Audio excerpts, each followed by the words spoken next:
So I just want to do a third update on this lady who was arrested for wearing a mask. And I use air quotes because she was not arrested for wearing a mask. That's sort of her retroactive claim. But I'll get into all of that. She's done several interviews, and I've watched these interviews and taken a look at witness statements and everything else, all the information about the situation that's not coming directly from her. And it's definitely not accurate what she's saying. But I want to put her aside for a minute because with everything going on, depending on where you live, your locality may or may not have different laws and rules about masks and COVID and all that stuff than what we have here. So as I've said in other videos, this happened where I live. So I live in Houston, Texas. Galveston County is a neighboring county, so right next door to us. I've lived here my entire life. So about Galveston and Galveston County, it's an island. It's an island in the Gulf of Mexico. Galveston County incorporates the island, and it also goes into the mainland. So I don't know where exactly she was in Galveston County when she was arrested, if she was on the mainland or if she was on the island. But because of the island, just about any business establishment in Galveston, on or off the island, virtually all of them have a sign on their front door that says no shoes, no shirt, no service. And it has been that way for as long as I've been alive, and I'm years old. So, and I'm pretty sure most people are familiar with that phrase and expression, no shirt, no shoes, no service. Okay? That's nothing new. Businesses are allowed to make determinations. And so first of all, businesses do have the right to refuse service. It's a finite list of reasons and justifications. So, for example, discrimination is not one. They can't refuse service based on discrimination. But they can refuse service for things like inappropriate attire, inappropriate behavior. Okay, these rules have been around and have been acceptable for a long time. We're all familiar with that. Now, Texas used to have a state mandate that was just lifted by the governor. And what the governor said was he's just lifting the state mandate, but he is in no way, shape, or form saying that everybody should suddenly stop wearing masks. He just says that having it mandated at the state level is draconian because Texas is big. We have 255 counties. That's a lot. Some of these counties have 1,000 or around 1,000 people in it. I've lived in a small county like that. I mean, if it's just you and a cow in a county, you probably don't need a mask. So Texas is really diverse on that. Having a statewide mandate really is draconian and unnecessary in Texas. But that doesn't mean that people should not wear masks, especially in crowded metropolitan areas, such as Houston and Galveston, okay? And so that's what the governor said. Now, in Texas, as of right now, masks and the requirements for masks fall under the same set of business rules as no shoes, no shirt, no service. Just no shirt, no shoes, no mask, no service, okay? And if you don't have laws like that, I mean, you go to any nightclub that's worth its salt, they have a dress code. They have bouncers that can physically remove people from the property and at varying velocities towards the pavement and not be held liable. So, yes, businesses most definitely have the right to refuse service, and they may very well pick you up and ram the door open with your head if you're in a bar. It's how it's always been, people. It's how it has always been. It's a new piece of attire. Okay? So, it's a bra for your face. Now, that's how it is here in Texas. Now, it's the equivalent of going in to the bank without a shirt and without shoes. And if they say, no, you have to have a shirt and shoes, or you need to leave and go put on a shirt, you know, cover your boobs and put on shoes and come back. That's it. If you don't, they will remove you, right? Or as Ron White says, they threw me into public. Okay? That's how she ended up in the situation that she was in. It really just baffles me how people just gloss over this. I watched this one video, clearly with the pro-Karen conservative movements, and they said they can't even, they can't even legally remove you from the building like that. They have laws that prevent that. You can't just remove people for being handicapped or for being a minority like that. They're not allowed to discriminate against people. They can't remove you. They can't refuse you service. Yeah, yes, they can. They are not allowed to discriminate. That's one of the exceptions. But generally, the state doesn't. We don't explicitly list all the reasons in the law, right? So businesses, for all intents and purposes, can have a near infinite list of reasons to kick people out. There are exclusions. You can't kick people out for being handicapped. You can't kick them out for being black or brown or off-white or yellow or blue or purple or green, unless you're choking, right? In which case, help them. But yeah, your mouth can write checks that it can't cash, and you can pay the consequences. And one of the things that just really irks me, when my wife is from Mexico, my children are half white, half Mexican, okay? One of the things that really irks me is all the people that are saying that they had no right to arrest this woman and that she was treated unfairly and all that stuff. They're the same type of people that will watch videos of a black man being shot and they'll say something like, well, I think we just need to wait until all the facts come out. Or they say things like, well, if you don't break the law, you don't have to worry about the police. Or they say something like, he shouldn't have been resisting. Or they say something like, well, he should have complied with the officer's commands. He wasn't complying with the officers, right? It's the same type of people that will say that about a video of a black man turning around and saying that this lady was treated unfairly for not complying with the officer, because apparently the officer didn't know what he was doing, and yet the internet mob does somehow, because they're all not law professionals. Okay, that's just my personal beef, because I think it's a terrible lens to use when looking at these situations. I will say that, the idea of let's wait till all the facts come out is a good mantra. More people should adopt it. On the other hand, you should also say something like, man, that is very that is very tragic. That is upsetting to see. I'm very upset, and I would like to know more about what happens. I mean, that's reasonable, okay?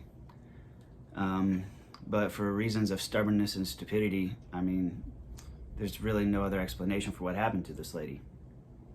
There just isn't, That's how I feel about it. I mean, she got what she deserved. I mean, so yeah. In regards to this other interview I saw, they said it was just unbelievable how people in the bank were just so scared to do the right thing and to try and help you. Like, nobody came to your aid. Nobody came to your rescue. That is just disgusting.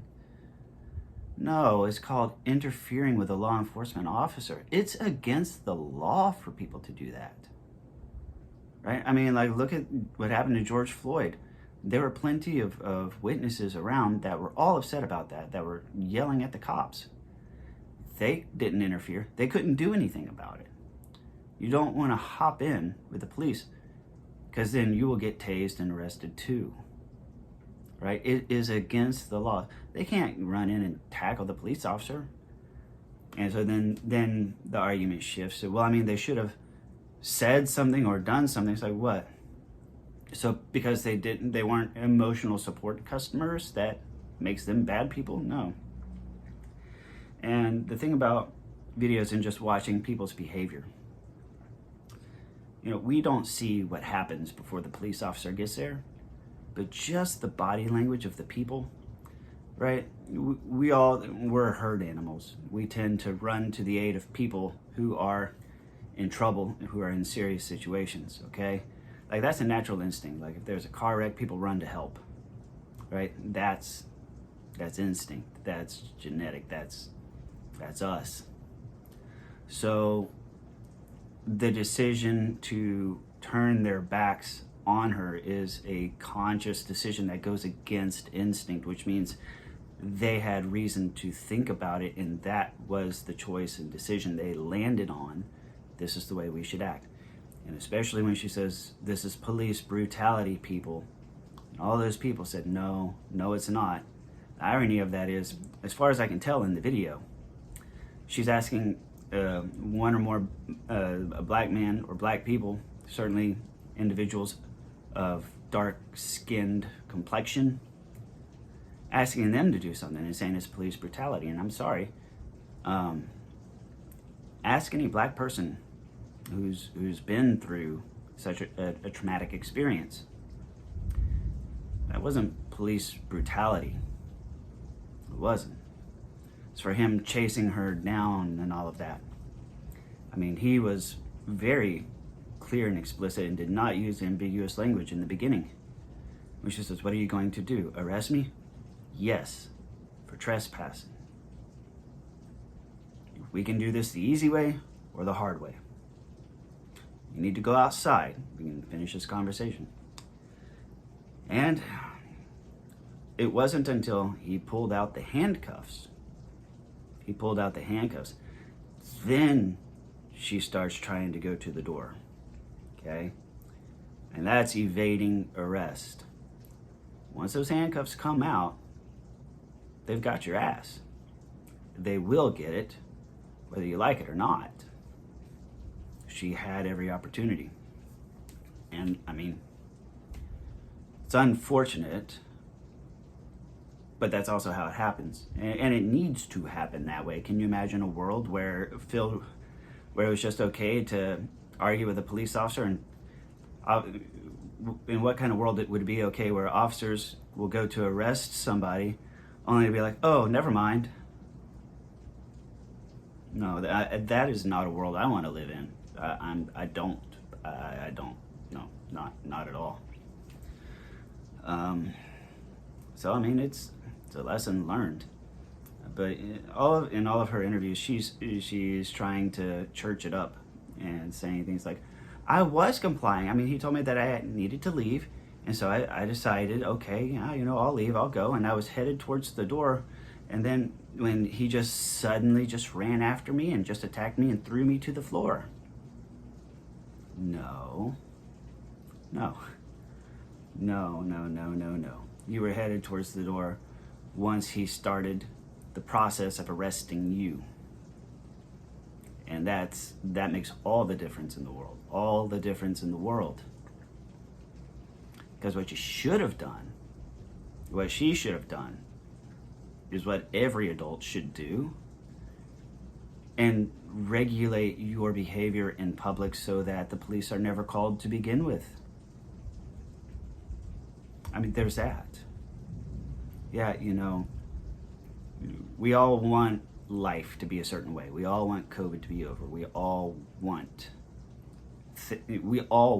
shit. I mean, we do. I do. I don't like masks. I don't like mask mandates. But I also don't like the fact that the world's filled with fucktards that don't care about strangers. I mean, I've lost a lot of people to COVID. So I mean, all because people don't give a shit about strangers or themselves for that matter. So I think it's sad that we have to tell people that. And I see people poking fun of the plexiglass shields and the little dots on the floor and all that. And it's sad. It's like we have to fucking do that because people just can't think for themselves, apparently. And you laugh at those plexiglass guards, but they're good enough for a buffet. We all go to the buffet and stuff our fat asses full of crap food. And we all want the sneeze guards. If somebody sneezes at a buffet, oh man, that'll start a war. But you take that sneeze guard and put it in front of a human to try to protect that human, and all of a sudden, it's stupid. It's like we place more emphasis on food than humans, than on life. That's how it seems to me, at least. I'm sure that if you ask somebody objectively, they would disagree. But just when you observe people and their behaviors in both of those places, just from the observation, when people are out in public unconsciously, they'll care more about food at the buffet and respect the sneeze guards than they will a human behind the plexiglass shield. And I've seen it, and it's mind-boggling, and it's upsetting, and I can't fathom just the level of, I don't know if it's complacency, selfishness, ignorance, or what. It's an absolute, like, human life has become that cheap. You know, we'll protect the hell out of our sweet and sour chicken at Chang's, but you know, when it comes to a cashier, no, or bank teller, no, right? We laugh. Oh, the plexiglass shield, huh? So, anyways, that's the gist of it. I stand by my attitude about this. You know, I think she got what she deserved. Hands down, she got what she deserved. She's not a victim. She's not. She deserved every bit of it and more. I stand by that because, for those of you that don't know, we were one of the worst places for COVID in the nation. We were the subject of several COVID task force briefings, like the national COVID task force briefings that they were doing with Mike Pence and all of that. For all of like June, July, and August, Harris County, Texas was always in the briefings. You can go look for yourself. We had it really, really bad here. Far worse than, there were only like 2 or 3 places worse in the USA than here. So yeah, if you come here, wear your mask. We want you to. We've had too many people here die. Don't come here from out of state telling us about, how you don't have to wear a mask. Yes, you do. So, anyways, rant over. Please like, comment, or share, and I'll see y'all on the next one.